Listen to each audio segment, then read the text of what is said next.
Welcome everyone to the second episode of Behind the Panels, where some friends and I get together to give some creative commentary on my webtoons comic Simon Sue's. And Mhm. with us today, I have two guest panelists, and I'll let The- them introduce themselves. Hello, I'm Corey. I help out with a comic, and I'm also a 3D artist, and I do 3D in the comic, so it kind of weird. All right, Shannon, you go.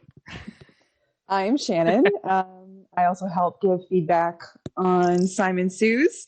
I am the namesake for the character Shannon in the comic. I used to work at law schools, but I am in another lifetime, but I am not a lawyer. I'm a photographer now.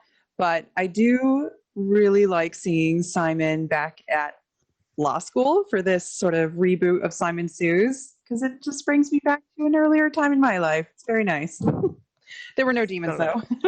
Ugh. That you know of. Just law students. Wow. Yeah. Well, And good enough. adjuncts. Yeah.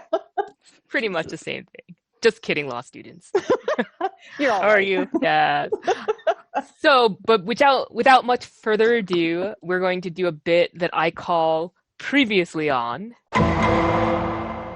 And what I'd like to do is just give a recap of the last episode so we're all on the same page. And for all of you new listeners, you know exactly where the story is. Welcome, So- new listeners. Welcome. Okay, so I will try to make this as brief as possible. But where last we left our main characters, Simon and this mysterious demon-eyed boy, they were on their way to confront what they supposed was a victim of this sort of murderous demon that's going around offing a lot of people who are connected with this past case murder trial, and they don't know exactly what they're going to find, so they end up at this woman's apartment on the wrong side of town, and we discover one of what they think is a victim, a woman named Ellie, is trying to kill herself for mysterious reasons.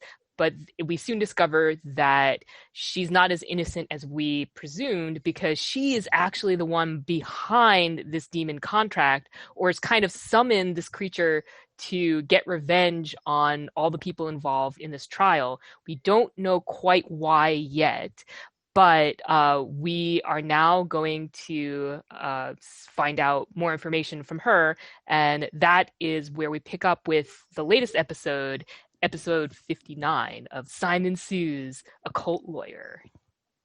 All right. All right. All right. All right. All right. All right. Okay. So what we like to do is just kind of scroll through the comic, and as we hit some beats that are good to call out, we'll just pause for a little bit and have some discussion. But most of the time, we're just going to be having fun and chatting and laughing and talking about some creative decisions behind the comic, and then stuff that's mildly related. So hopefully it'll be as entertaining to you as it is to us. It, All right. So like I mentioned before, we're going to start with Simon and this mysterious boy have met Ellie in her apartment, and she was just trying to commit suicide. So Simon intercepted her at just the right time. But now we discover a little bit more about why, her motives behind dealing with this demon. And it's Ice cream actually... swirl hair. Sorry. No, it is very distracting. If I wrote Simon Sue's Yeah. fan fiction, I would have to make that a tag. Let's just say ice cream swirl hair. his hair is beautiful. Look at the conditioning. Yeah, it requires a lot of like hair finesse. Good hair is always key with these comics because one, they're easy to draw, and two, they they're just it means that he puts a lot of effort into his looks. His look. Yeah. He's a fancy man. But he does put a lot of effort, right? As a character, Yeah, that's like a You part gotta of look the his... part. It's also with the light, how it is directly above this table. It totally has this, 1950s prison interrogation vibe. Like I think this is classic and like police station interrogation lighting, which really yeah. sets the mood. Good cop, bad cop. Yeah. See Except- here. Or We got you dead to rights. Look at her face. It's like, Yeah, the jig is up. The jig is up. Oh. So Simon's calling her out here because she caused the death of a very altruistic defense attorney who actually works for kind of my version of the ACLU, and she had volunteered her time to defend the accused murderer in the trial, and there's a lot of complicated other factors that make it more gray. But this lady was doing her job, and she, in my opinion, did not deserve to be killed off by this random people. Mm-hmm. I have to say, for any like defense attorney things, I would definitely look at the documentary Gideon's Law. Yes, You'll learn a lot from that. Good call. I'm sorry, Shannon. What was that? No, I was just going to say I like this panel. And also I was going to be like, Young, so if that's your ACLU, inverse, what is your Google? I think it's been name checked once before, but I don't recall. Please tell me it's some variation of spider. Oh my God, spider. Oh, well, I don't know if you know about this horror trope where people will try to find out something about some mysterious supernatural force, and they always go to some internet search engine, and it's always like really easy to find, or they go to the school library. And it's very specific. It's like, give me demons that like to eat small children on a Friday afternoon, And they are also allergic to nuts. and are allergic to nuts. Go Google, or go non-generic, nondescript search engine. Spider net. Yeah. So Web crawl. I try to avoid that in this comic, and the characters actually have to do a lot of investigating and legwork to get the information they need. They can't just go on their smartphones or go search on the universe's version of Google. They gotta walk 5 miles uphill in the snow to get to that evidence. I feel like after Kids looking don't at, know how good you have it. Oh my God. I feel like after looking at Demon Boy's home, I feel like he is Google. Oh, you Or mean he's a hoarder. No, he's definitely a hoarder. I think, but actually, he could be both. There's no reason why you can't be a hoarder And Google. and be a really savvy Google search expert. You have to know where everything is. Like, you can't just hoard the stuff. You have to have this encyclopedic knowledge of what sheet, where it is, under what cushion it can be found. Joke's on you. Hoarders usually know where that is, unless other people Called move organized chaos. Or maybe how long it takes them to get to it. Because if it takes them a month to dig through to find the pamphlet, like, that should also factor.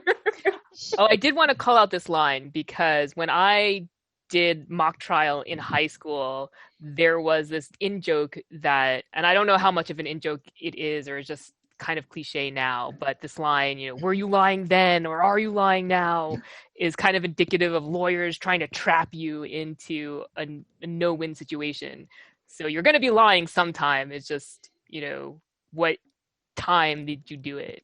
Well, that's very appropriate because this is very much like we have Ellie who's sort of bringing up very common suspicions about lawyers, like lawyers being these shorthand for just nefarious characters. And then Simon is out there stumping for lawyers with his pro-lawyer propaganda, which I appreciate. I hope the readers appreciate because we love lawyers around here.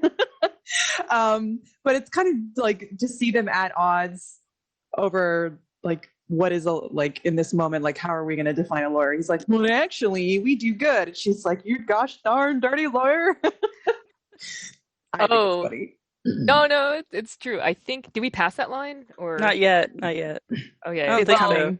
It's building up to that because Simon, as you know, is still a law student, and you can't give legal advice, and you can't defend somebody without a law degree. Well, not necessarily a law degree, because there are circumstances where you can pass the bar in a particular state without a law degree. It's very rare, and it's not recommended, but certain states allow it. However, that is not the case here because Simon. Here it is. Yeah, you gosh darn dirty lawyer. Darn dirty lawyer. Cotton picking lawyer. You damn dirty ape. Yeah, I think that was a line. And then, of course, Simon answers with "I'm still a student" to correct her, but he had to have the last word in.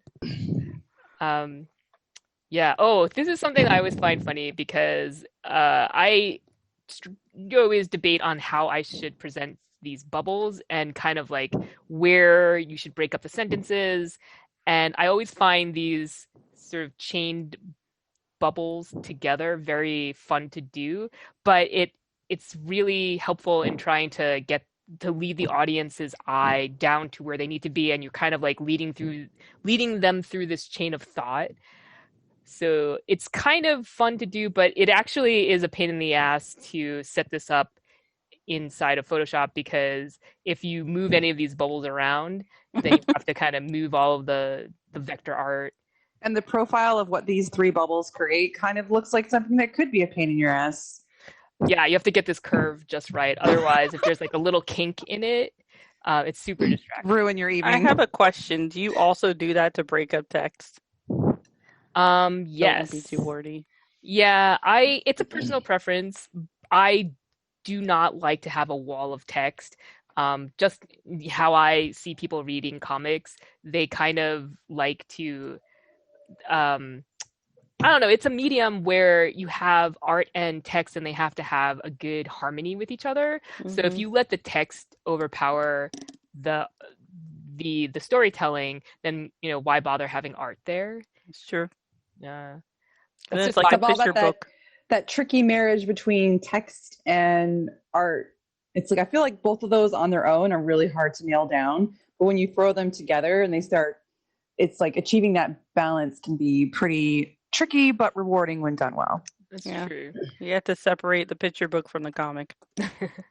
I think a good rule of thumb is, in the text, never repeat just what you see in the scene. So if she's backing away from the table, don't have dialogue that's like, I backed away from the table in horror. Yeah. Speaking of good hair, that's a good action ponytail. Sorry. But yeah, like. Good call. Waking up, I just dreamt. Why did I dream of expository line? Insert there. Yeah. Oh my God. That is a little bit of a pet peeve of mine whenever somebody just word for word or scene for scene just explicitly repeats exactly what happened in what they're seeing or what the audience is seeing. I'm walking towards you. Yeah. You look angry today. Why bother saying that?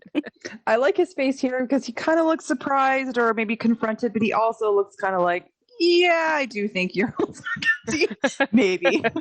I might be misreading. Here, his lawyer senses activate. I think it's all of those combined. Share the guilt. Yes, his lawyer spider senses have. Yeah, if this were Sherlock, this would be his moment to like flounce off and solve the case, or you'd get some sort of special effect on screen detailing what he's thinking. Well, actually, because this is something that we talked about before, which is the Chekhov's gun. Or breadcrumbs. So, there's a lot of thinking involved, and you have to get audiences on board with whatever strategy Simon's coming up with, and you can't just spring it on people or not give them some type of anticipation, because I don't know, I feel like the reward is when you kind of almost can put the pieces together yourself. Yeah. And when it comes together, you're like, oh yeah, that actually totally makes sense. Like it conceivably could have been something that you could have put together given enough time and had you the same evidence. Yes. And those are always the best thriller movies, I think. That there's something that my grandmother used to watch all the time was Murder, She Wrote or Matlock. I don't know if you remember those shows. I do. But the best part was, and I think it was really hard to write, but the best part was everything you needed to know to solve the case or to figure out who was the culprit was given to you. Mm-hmm. It was never something that happened off screen and then suddenly it surprised you and you were like, oh, unless you told me that, or unless the narrator had to spell that out or gave me all this information after the fact, I would never have figured it out. So to me, how Chekhov's gun relates to that is kind of like these hints to how he's going to solve the case, and I don't want to give away any spoilers or you know play the cards too early, but it's always, to me, it's always fun kind of giving these hints to how Simon's going to use the laws to rescue or get a win at the last minute. But I feel like you have to tell the audience what is in his head so that they can share in the reward at the end. Yeah, that's a good way of putting it, sharing in the reward. I like Yeah, and then of course the Chekhov's gun is, if you say it here, you have to use it somewhere else. So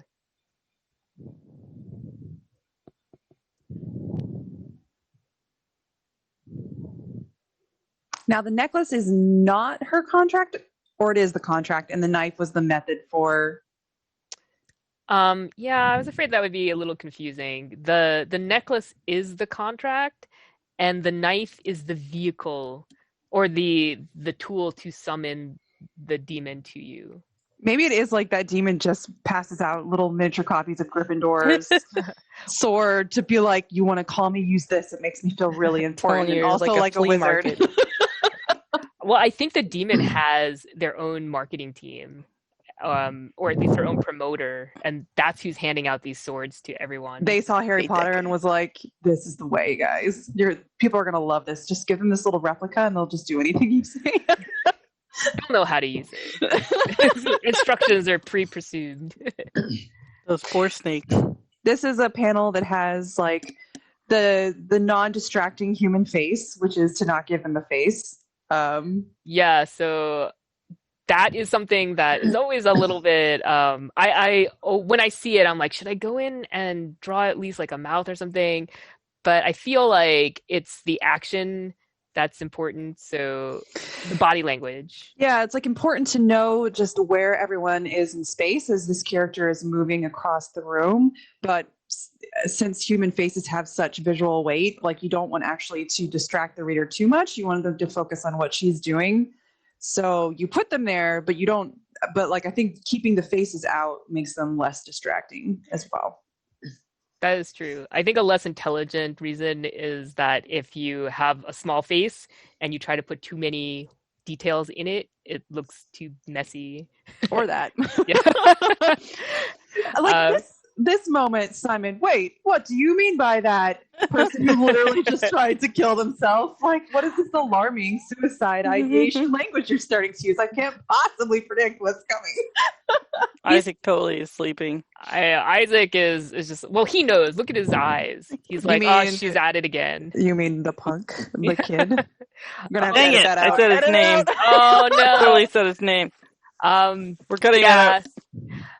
It's okay. It's actually something we're going to get to it very soon in this season. But it'll be a nice little bonus for people who bothered to come and like actually. Yeah. We'll reward the people who bothered to get to this point in the video. You get to know this little shithead's real name.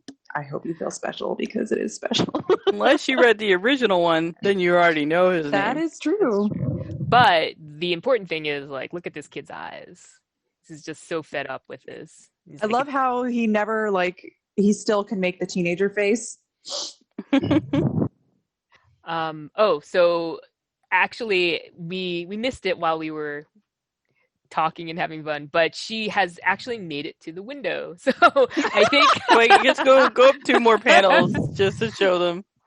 Okay. I think it's 3 panels altogether. It was so subtle. I think even oh, I'm sorry. Simon actually catch it. But she gets up, she moves, she's here.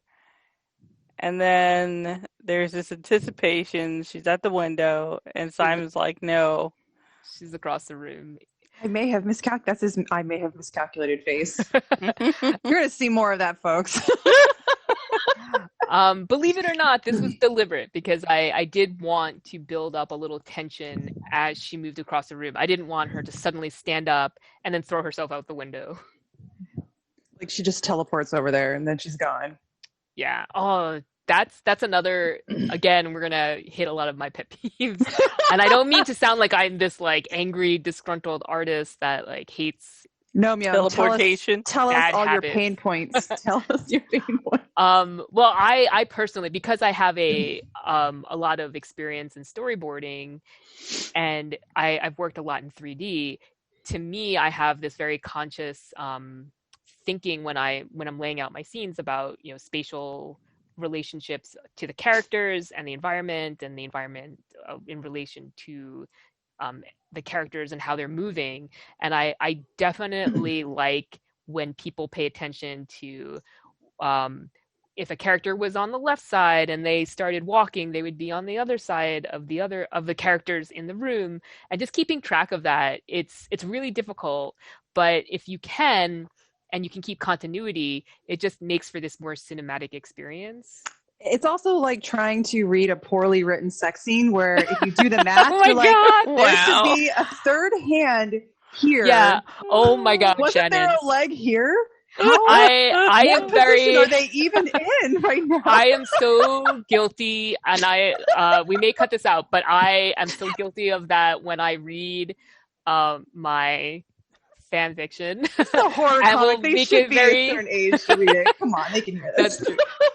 But I always try in my head to be like, when the author talks about, you know, who's in what position, and, you know, as they move through the act, in my mind, I'm like, okay, that's not physically possible. Right? I have Or that same problem. I'm like, wait, is that person's chest against that person's back, or is the other way around? How are they contorted in this movie? Yes. Yeah. Okay, so mine is obviously going to get cut out, but I was reading this alien overlord thing, right? And these guys are like 7 feet tall, and there's only one story out of all three of them where like the height is actually consistent. Like my face only comes up to your Right? Yeah. I don't know, depending on your height, that could be or might not be convenient. Anyway, here, this lady jumps out a window. Yeah. So long story short, if you're writing a good sex scene, just always make sure you know who's on top. And how many And when. limbs they possess. Yeah. Yes. Keep track of that. Exactly. Keep Exactly. track of that. Okay. End of that conversation. I hope we all learned an important lesson today. And here we go with poor Ellie Yay. throwing herself out the window again out of desperation. And here we also transition from these kind of, I think, panels that work very well for the scrolling format, but still kind of follow some of the same rules about like how a panel starts and begins, and we transition to a type of panel that I think really works well in this format and is really made for it, where you just have this vertical motion that can transition from one visual element to the next, or even like help you follow the action as we're like falling out of this window and down. Yes. I really like it when that happens. I've said it before, I mentioned it again. I really like the big shipping boat in chapter 46 and how that chapter starts out. Super good. I was so excited. I saw the boat because it works really well. I wasn't sold on the vertical format or this infinite scroll for a little while because at the time it seemed very gimmicky. There wasn't a lot, like, you know, webtoons wasn't a thing when I first saw my first vertical comic, and at the time it involved a lot of kind of like JavaScript where it would take over your scroll, and it seemed just like, I don't know, it seemed very gimmicky to me. But now with people experimenting with it, people are doing some really cool you know, narrative driven effects, and I think it really pays off, and I'm very impressed. I'm impressed with myself. Okay. Got me impressive with my impressiveness. Also, this kid's got great shoes. I hope we all saw them. They're very stylish. All right, He that always warrants, wears good shoes. that warrants a rewind. Look at those shoes. He's got some Peter Pan leggings, but the shoes are... Believe it or not, those are my boots. I actually have a pair of these ankle boots. You've Is he got wearing several pairs of Dickies? nice... Oh yeah, thank you. I'm I'm very proud of my footwear. These bent bricks are also pretty nice. It's kind of like I don't know whether it's just because the scene is so wacky and that's like the bent bricks or the distortion of the bricks is meant to be representative of that, or if it's supposed to be like the power coming out of his arm is distorting everything around it, even reality. Look at these bricks, now they're curved. Actually, I just want to take a moment, and this may get a little kind of technical in tools of the tradie, but I have a recommendation for anyone who is working in Photoshop. So use smart objects whenever you can, because it's a non-destructive way to do things like this effect where you can warp your scenes, or you can distort them to bump up the dramatic effect. But because it's a smart object, all of your filters, all of your transformations are being stored on top of this container, and it's happening on the container, and that way you can still change the settings, and then inside the container your art is intact. So if you ever are working in Photoshop, I highly recommend, until you're certain of your final art, always use smart objects and smart filters. Boom. Boom. Young is a Photoshop wizard. You should see your layers tray is frankly intimidating to me. It's her plugins that get me. All the scripts and stuff that she does. Oh, the other thing that another Photoshop plug, in case you didn't know, but I think using any sort of template is important, and especially if you're doing something that's you're going to do a lot of work and it's reoccurring like a weekly comic, make sure that you store everything as presets.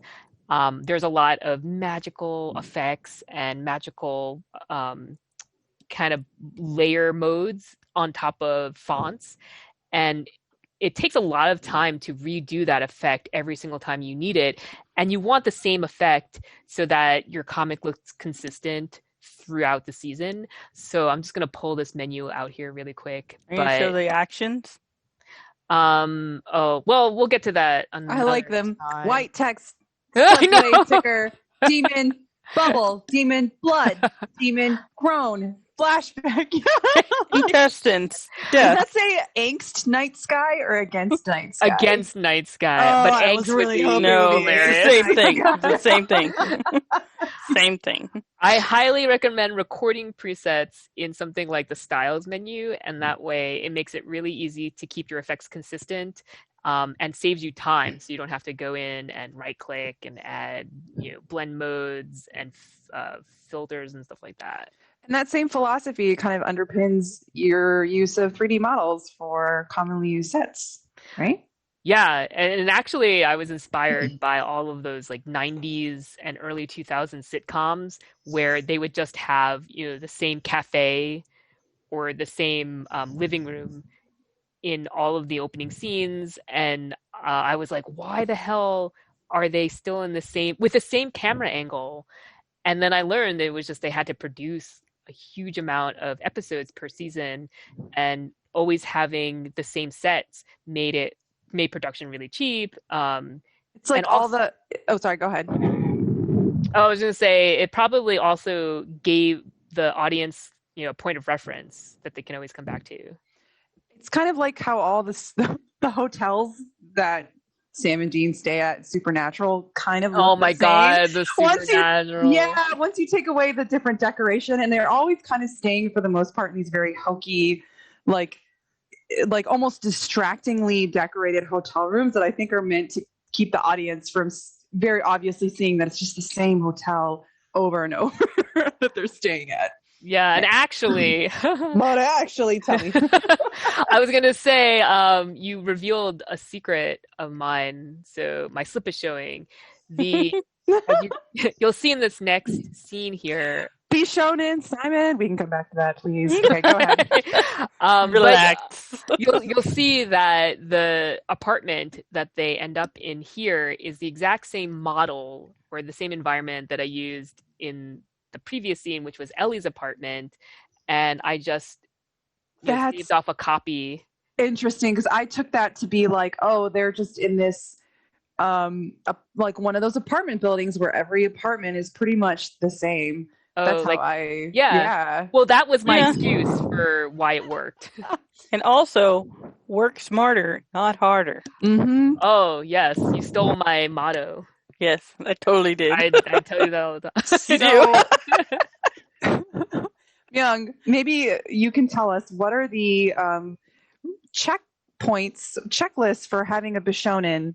Because I think Simon in this moment, he's just really killing it. I know his Bishonen sometimes is less Well, obvious, but look at him floating Shannon, in the air, upside down. Yeah. could you, for those of you who aren't familiar with the term, could you give us kind of your take on that definition? So a Bishonen is a kind of, what would you call it, like a visual archetype? Yeah, I'd say so.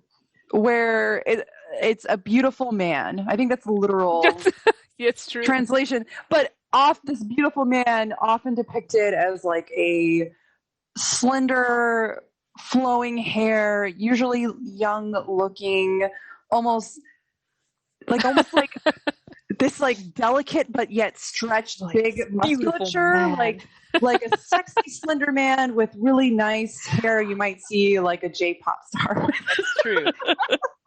These shonens are sexy slender Bravo. men. Bravo. Sexy slender man. Bravo. Sexy slender man with a really nice wig on it. Occasionally some glasses if you're evil or smart. Okay, I'm having trouble picturing this character type now. You're gonna have to insert something really amazing. Okay. Interesting story, but I don't know if you remember the movie Howl's Moving Castle. I do. If you watch the behind the scenes, they talk about how when they were localizing it for a US audience, they were trying to find the voice actor for Howl, who's the main character. And if you look at Howl, some would classify him as this type that you described just now. Mm-hmm. Sexy slender man. Except for the Slenderman part threw me off. Okay, sorry. But they didn't know who to cast as the voice actor because this character type just did not exist for American audiences for the most part. And this was before, so they were trying to localize this for families, so it was more mainstream. People who are fans of anime are very, very well aware of Bishonen and Exactly. the cultural differences Before K-pop. Yes, before BTS. But that wasn't known. BTS didn't exist at the time. So they were having trouble finding somebody whose voice fit this archetype, like somebody who is a hero, courageous and brave, but also somebody who is very effeminate and a beautiful Delicate man. and stretched. Delicate and stretched. Oh my god. And they picked Wearing a suit like Simon all the time. I'm hurting. Everything hurts. and they picked the actor, what's his name? The Batman actor from Christopher Nolan. Christian Bale. Christian Bale. They picked Christian I Bale. was about to say I'm Robert Batman. I'm Batman. I was like, wait, Robert Pattinson? Because I'm thinking of this. I mean, if his name was a thing at that time, I'm pretty sure. Perfect. I think at that time, wasn't he Cedric Diggory? No, it was before that. No, it was before that Harry Potter.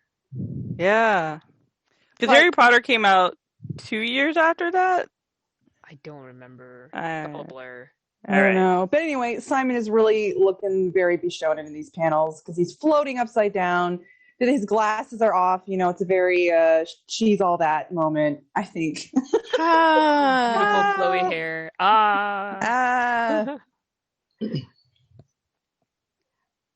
Yeah. So this is a long panel. But this, Rolling. even though this apartment is the same, it's the same model. It's not supposed to in universe be the same. The lighting just changes it so much. And I'm a sucker for anything backlit.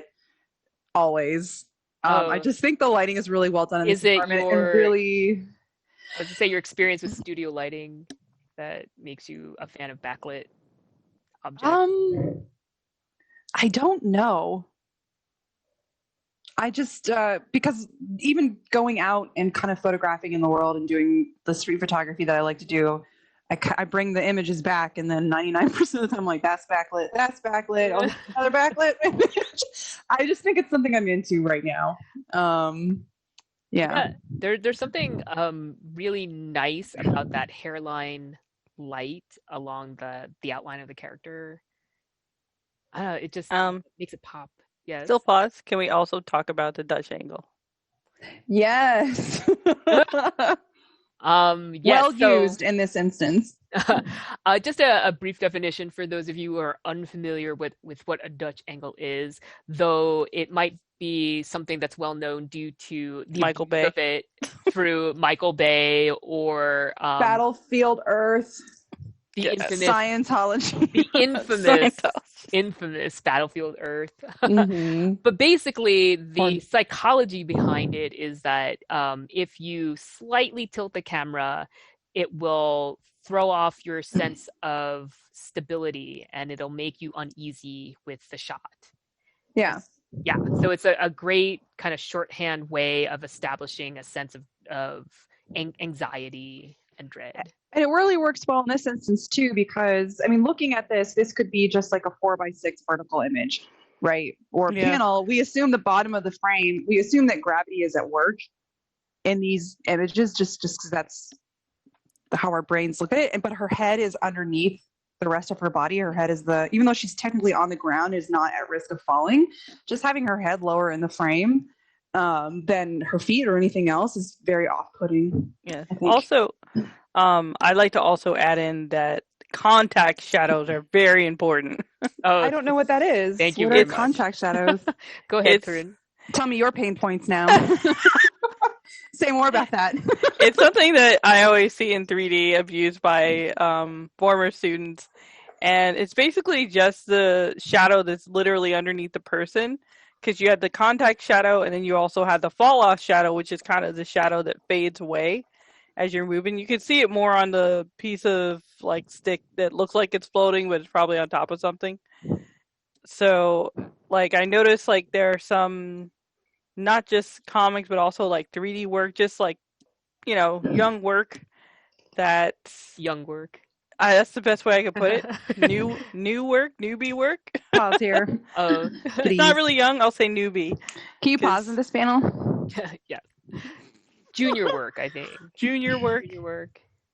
Yeah, I think to that point, maybe in the next episode, what I'll do is have just a few minutes or seconds where we just sort of examine the lighting as it gets layered in, because I Yeah. think that's something that gets underappreciated a lot, where especially in when you're doing these things really fast, it's mostly about the dialogue and the characters, the body language, but then the lighting is something that's always kind of done at the end, and if you have time you can do it really well, but a lot of times things like shadows, proper shadows, just get thrown out the window or forgotten. So I wanted us to pause here because I think Simon looks really good, and we should all admire him for a moment. That's why we're pausing. Also, that's literally it. I'm sorry. I just think he looks good in this panel. He's got the Stanley Kubrick eyes. You know what I mean? I don't know what you mean. Do you ever see the posters for Clockwork Orange Yes. or even like The Shining? So The creepily staring at you from under your eyebrows thing. But it's that to get that you have to get the head tilted down. I worked on this game, and when I ever wanted to portray a character really angry, I would do the Stanley Kubrick head tilt down, eyes up underneath the brow line. Mm-hmm. And to me, I was like, that always read as intense anger and an angry, rageful stare. And I remember there was an animator who shared an office with me, and he was always making fun of me because he was like, "Oh, you just watched too much Stanley Kubrick." No. I don't know. I think that conveys intensity. I've tried to make myself cool by making this expression in the mirror, and I want to see do I look like a badass? I never do, but Same. I think I figured out why I like backlit images so much, and that's because they're so transformative. They kind of really, if it's done where the object in the foreground is underexposed and you're kind of exposing for the light surrounding it, so you can see that detail.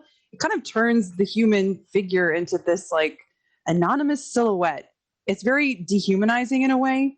But if you go to the other extreme, where you're exposing for the person, sorry, I'm talking in photography terms, and like the rest of the light in the frame just gets totally blown out, well, then it is this almost like exaggerated glow, like you're still on some other plane. I think it's just very transformative in a picture, regardless of how you deal with the backlighting and shadows.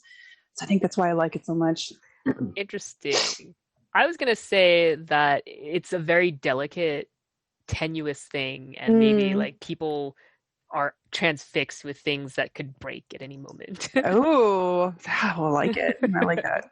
Oh, kind of returning to your note about like putting out breadcrumbs for future actions.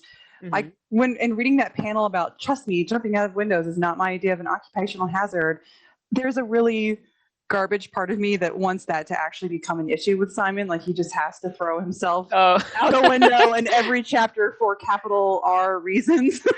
Yeah, there's just somebody always has some breakaway glass. The defenestration maneuver.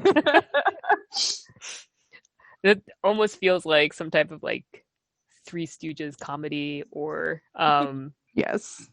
This is a horror comic, like, guys. We promise. Or some like jackass stunt movie or jackass movie stunt where the characters are just randomly throwing themselves out a window and breaking an ankle or something. Okay. So here we have Demon Isaac. Demon Boy. Too late. I know. Well, we've already established that anyone totally who's watching this video will get horses are out of the barn, guys. So this is a point in the story where Isaac reveals a special ability that he has, and that's similar to kind of dark gift. This dark gift. It's dark bidding. It's similar to what Haley's talisman used to do, which would allow her to see demon pooping everywhere. I think if I had to choose between the shit scope and like the arm tube that catches you, I think I'll take the arm tube. Wait a minute, where'd you get arm tube from? Well, it was just like that tubular cone of power emanating from the kid's arm as he's like following them after they left the window. Oh, his arm of power. Okay. Yeah, I also like his arm of power. I like how he gives him his glasses back too in that moment. Like, here, hottie, he's on. There. Acting the audience. But did you like the tube of power or the scope? I think I'll take the tube of power over the shit scope. The shit scope is like one of those things where like you can tell me that I statistically swallow a certain percentage of spiders a year, but I don't have to see it, right? Like I believe you. I don't need the evidence. Think about it that way. Sorry, guys. Wow. I did like the shit scope in that it was another point of attention because somebody could see not I bet not in the way that you're thinking, but I like how the terminology changed from relic to shit scope. I'm so sorry. Yeah. I've taken us some places tonight. But isn't it scary to know there's something out there that you can't see, and somebody is telling you what they're seeing, and even if they describe it in full detail, the fact that you can't see it is terrifying. Yeah. that's a very like, it's like the horror that you can't see is almost always more terrifying than that which you can. Although legit, if I did suddenly see how much demon feces was actually surrounding me, I don't know if that would take away the horror of it. I think it would be more horror. It's kind of like, H.P. Lovecraft. There's a lot of mysterious things and things you just don't see unless you open a door, right? Mm-hmm. And I feel like that monocle thing that she had was kind of like that once when you open that door, there's like no going back. Like you're always going to look over your shoulder. I mean, look at her. She's super paranoid. Even when she was like veiled from her own demon, she was still looking over her shoulder. Yeah. I'm glad you said door. because that was something in season 1 that was kind of a big metaphor that I think I enjoyed, but no one else did. It's just the symbolism of, these things coming through a door that somebody left open. And who left it open is actually going to be somewhat important towards the end of this season. Whom Has left it open? I think you did say. Oh, that's terrible. He's got some nice tattoos too. Yeah. Some good tattoos in this chapters. Yeah, it's kind of a waste. A waste of skin. So she's realizing just the gravity of her decision here, because she did not intend for her neighbor to die or to commit suicide. But on Simon's end, he's putting the pieces of the puzzle together. So this is the aha moment. And it's kind of a little bit of a moment of exposition for the audience. So a little bit of cheat here, where it's kind of where the detective sort of sums up the crime. Okay, so now she's realizing, like, why. Yeah. The sort of gravity of what has happened. And more importantly, she's realizing that she may be next. Dun dun. Dun dun dun. Yeah, the safety net is off. You made your choice. And Simon shows no pity whatsoever. So just wanted to see how many you were going to take down with you. Oh, that's kind of crazy. Yeah, powerful, but it's like twisting the knife. Yeah. And of course, there it is. May not be the right thing to say to somebody who's already under a lot of mental stress. Oh yeah. I mean, this is an area for growth. Oh look, a window. Get her away from the window. And the broken glass on the ground. God. Yeah. So I think I didn't want him to tackle her at this moment. So he just is keeping a watchful eye on her. What's Isaac looking at down there? Staring at something. He's like, this was my favorite vase. I know you won't give me any more freebies. Oh yeah, the freebie thing. So, audience, I read the old comic, and in the old comic, Isaac was one of my favorite characters, but in this one, he's like so mysterious. Was he? He was one of them. Well, okay, until the end. I don't know. I had met OG Isaac at the end of his character arc, so the end of his character arc, any resemblance between these two characters. It's almost like it's a different character, but then again, I don't know where he started, so I'm not sure if there's like any holdovers from the previous character. I want to say they're definitely different. It's true. I think he's definitely you've come upon him now in his pupa stage. Yeah. Is that right? His pupa or his larva? Does he have wings yet? Does he have wings yet? I want to say pupa because he's like growing at this point. I think before, when he was with Prom Night 2, it was larva. Prom Night 2, everybody, is Shark Face Guy. Yeah. Prom Night. Yegoth. Make it sound like they're trying to disturb a crime scene. Here is what we were mentioning before about being able to see this demon poop. It's kind of like a shit scope. It's kind of the shit scope is like taking a black light to a Motel 6. Oh, don't do it. Don't. This is one of those things like, I don't need to know how many spiders I eat in a year. I don't need to know what's under the black light at a hotel. Yeah. You don't need to know how many bed bugs you're sleeping on under the mattress. Yeah, so Haley had a shit scope, but imagine that being your eyes all the time, and that is Isaac's. His dark gifts.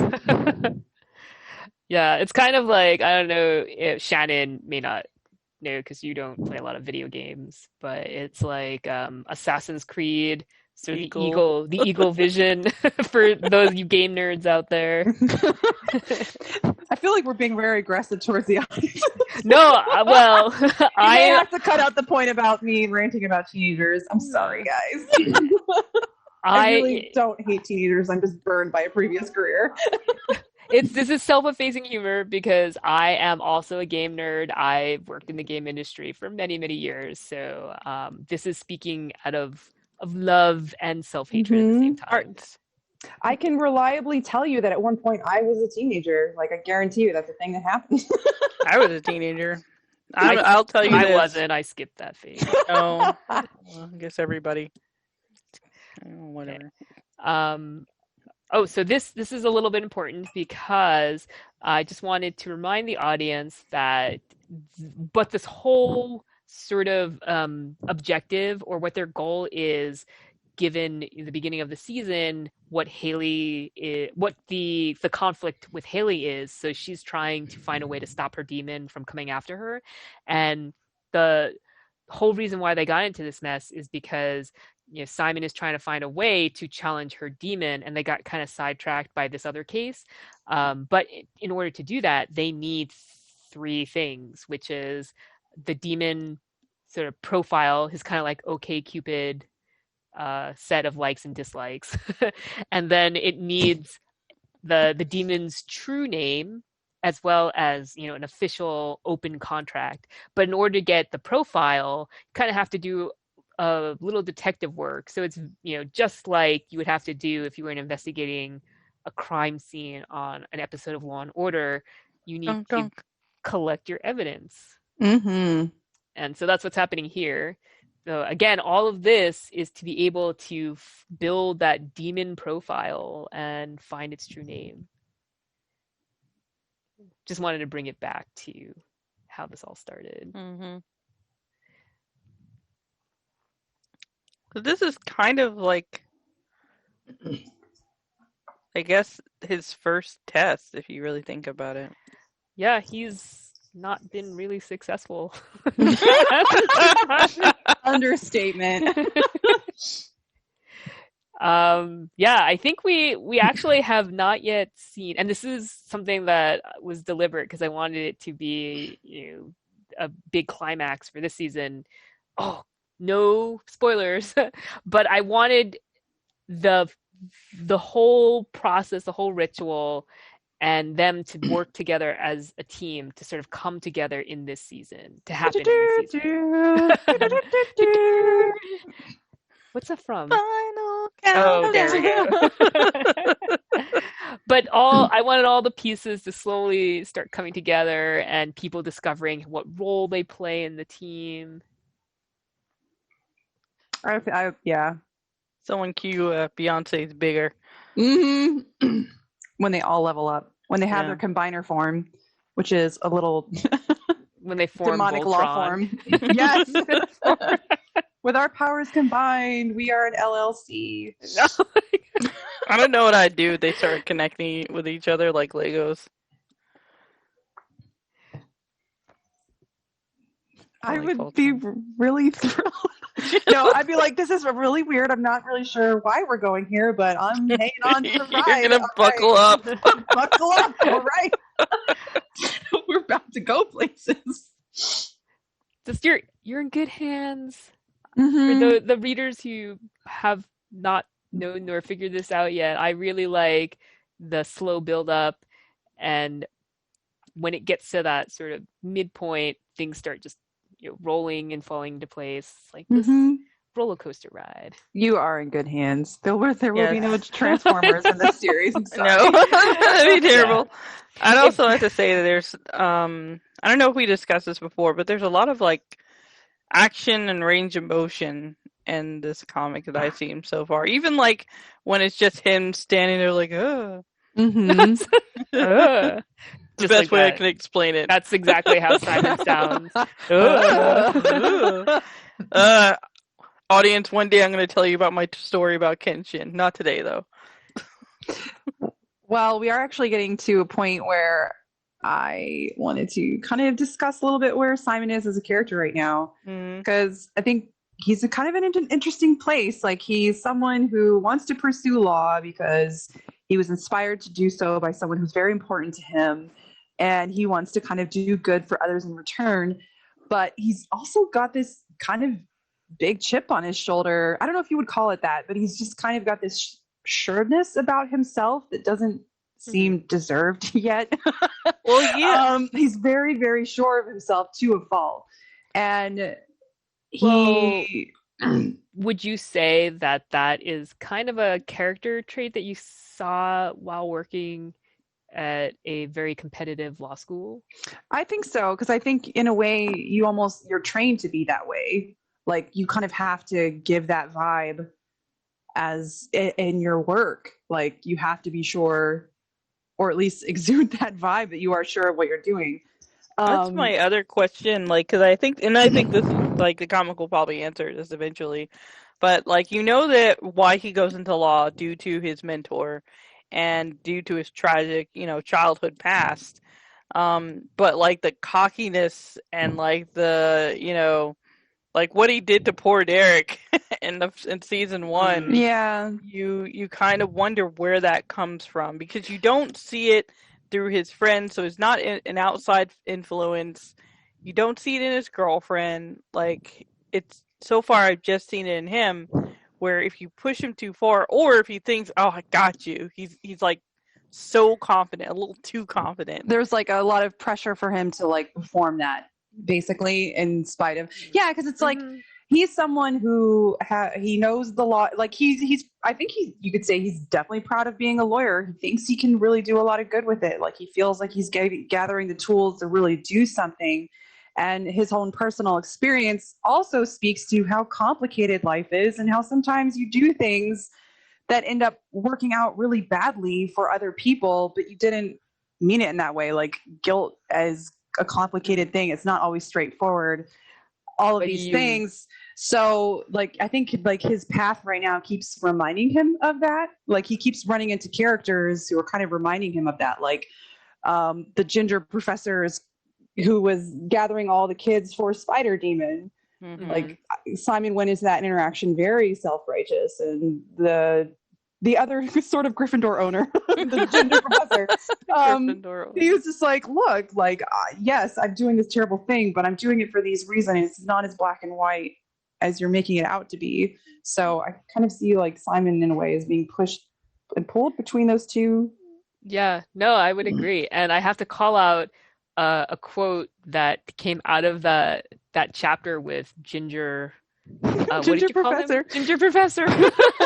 But and I think there was a at least one reader who identified it correctly, and it's something that came from that Lincoln had said to young law students, and it's actually used in a lot of kind of ethics papers.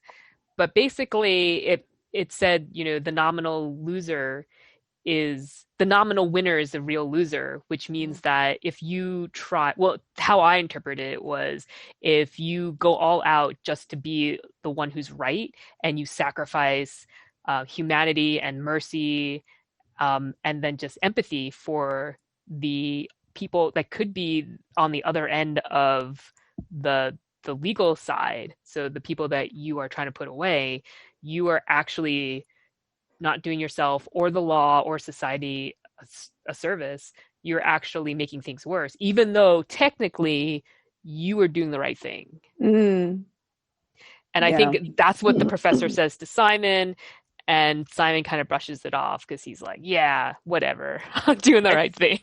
I think Yeah, it's like also like Simon, there's another lesson that Simon should eventually learn because he feels like he's planning everything. He's like, ah, yeah, I got it, but it's kind of like what Mike Tyson said. He's Mike like, Tyson. another. every fighter's got a plan Right. until they get hit in the face. Mhm. Did Mike Tyson really say that? Yeah. Somebody said it. Someone on the internet said he said it, which is just as good. Yeah. Exactly. Yeah. Or unless you need to bite someone's ear off. So, in summary, on one shoulder, Simon has Mike Tyson. On another shoulder, he has He Abraham doesn't Lincoln. though. He doesn't because he's not listening to him. But I think I like characters that are like that. I know other people find them frustrating because they're like, just why did you say that? Or couldn't you just be good? Be good. Be good.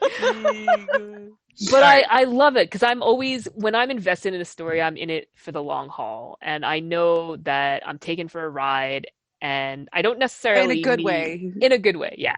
And not in a fake way or somebody's manipulating me way. But when I see characters behaving badly, I get frustrated with them, but I know that in with a good series or a good story, not saying that this is what I strive to be, but you know that eventually there's going to be a lesson learned here or a message Hmm. that comes out of, you know, a bad action, hopefully. Yeah. Also, Simon's glasses look really good in that panel. I was Oh. just noticing the line work on that. Really No sorry. one's ever complimented me on his glasses. Thank you, Shannon. They are very nice. Um, so we're actually at the end. Tender moment between lawyer and client. The After she sacred tried to kill contract herself is about to be twice. signed. Yeah. Yes, and The he has very confident words here. handles contracts of all kinds. Yes, the break again. The way that you chop up that sentence is super important. Simon's not quite nailing it on his business cards. It's okay. He'll get there. Maybe in Yeah. the next round he sends to Kinko's now that he's changed his phone number. Yeah, some typos. You can imagine what his cover letters look like. It's just going to be his name on one side with his number and email on the other side. It's like, for weird cases, and then like wink face emojis. Dear Sir or Madman. Oh my god. Picking up or dropping off. So that is the end. I'm just gonna ask you guys before we wrap up, any final thoughts? I have to say in this chapter, the one thing that I really thought about was like him interrogating her because he was kind of twisting in the knife. I don't know. Like I'm conflicted with it because yeah, what she did was terrible, right? But then seeing her vulnerable, I was like, well, maybe he should ease up a little. I don't know. I'm very conflicted with that, but That's good. but I do like that at the end of it, you're just like, yes, he's finally gonna like do his lawyer thing. That's how I feel. Right on. Yeah, I have to say, like, we're kind of heading into territory where, in the story for the second season, where Myung, I don't think, like, at least we had as many conversations in depth about this half of the season. So, I know some of like the beats you wanted to hit, but I don't know how it's all going to unfold in the specific.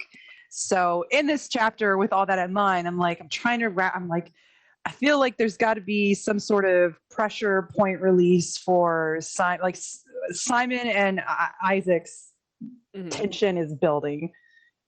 That yes, and I that is true. mean confrontational tension. Yeah, I think you. Well, all right, continue because like those two characters are gonna be butting heads sooner or later in a more serious way. Just those two. Everyone really, but like there's only so long because we've seen that tension play out for a few chapters now, and I think it's Isaac's probably getting increasingly frustrated by his situation, and meanwhile Simon is on track to probably make some sort of terrible mistake soon. I would assume, but yeah, I'm all that to say. I'm curious. I'm especially curious as to how he's going to get out of this case. I'm excited to see him level up lawyer, bring in the law, and I'm interested really to see what's going to happen between him and Isaac, because I feel like the shit scope's about to hit the fan, and there's going to be words. Very nicely put. Well, thank you, and yeah, I look forward to your comments and your reactions to the upcoming episodes, because I do have to say I'm very happy with how season 2 is going, and I know that season 1 was a slow burn, slow build, slow burn. Sometimes you're in mood for those stories, and sometimes you are not, but slow I build is good. It's good I stuff. It's feel all like very rewarding, I think. yeah. I also feel like even though Simon the first season was still slow burn, you still got your action. All right. Well, we still that's true, but we're gonna wrap up here Okay. because there's gonna be a lot more to say in the next few episodes. But I Thank think you it's for ADOT fun. inviting data. me. Yeah. Oh, you're welcome. I do you want to give you guys an opportunity if you want to talk about any like stuff that you're working on that you want to give a shout out to? I'm insecure, so I'm gonna plug my stuff next week. Okay. I'm actually in the middle of redesigning my website right now, so I don't want to give out like URL to it. So it doesn't look like a sad fine art, portfolio with Okay. tumbleweeds blowing through it To be from continued. grad school, All right. All right. To be continued. Well, thank you all for joining us. And then I hope that you will see us again for the next episode. I would like to mix it up some here and there. So it's not just, Simon Sue's webtoons, but occasionally I'd like to kind of talk with other comic artists or other people doing some cool things that involve storytelling, and then maybe make that the focus of what we talk about. So I kind of want to leave this open to whatever we feel like is interesting, but it's mainly going to be about Simon Sue's. Mm-hmm. Okay. All right, cool. Well, until next time, I will see you guys then.